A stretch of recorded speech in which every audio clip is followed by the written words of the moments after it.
So it's been 10 years, and it's pretty unbelievable that it's happened so fast. A group of founding board members decided, hey, we're going to give it a shot and try to start this rebuilding together thing in the county.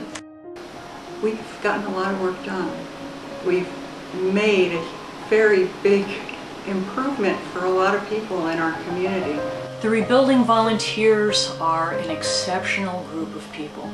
What impresses me the most is how hard they work.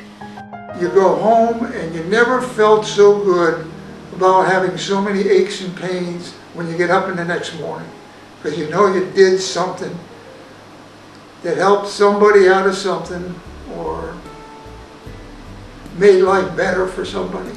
And usually the homeowners are so grateful for what you've done for them and the improvements you made that it really hits home, and it makes it feel like the time you've invested in that project has paid off and done some good. The amount that has been done in 10 years to go from just a few projects to 100 projects it's incredible.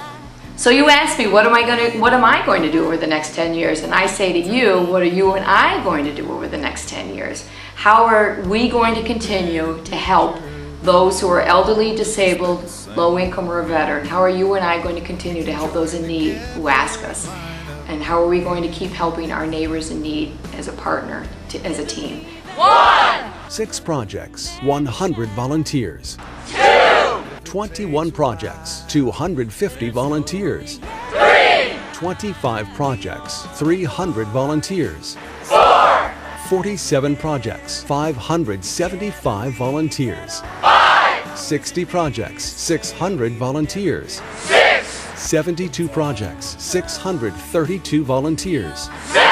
75 projects, 578 volunteers.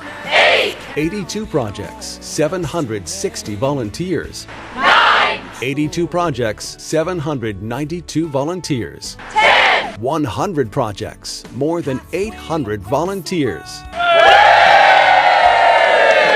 Now that's reason to celebrate. We can move a mountain stone by stone.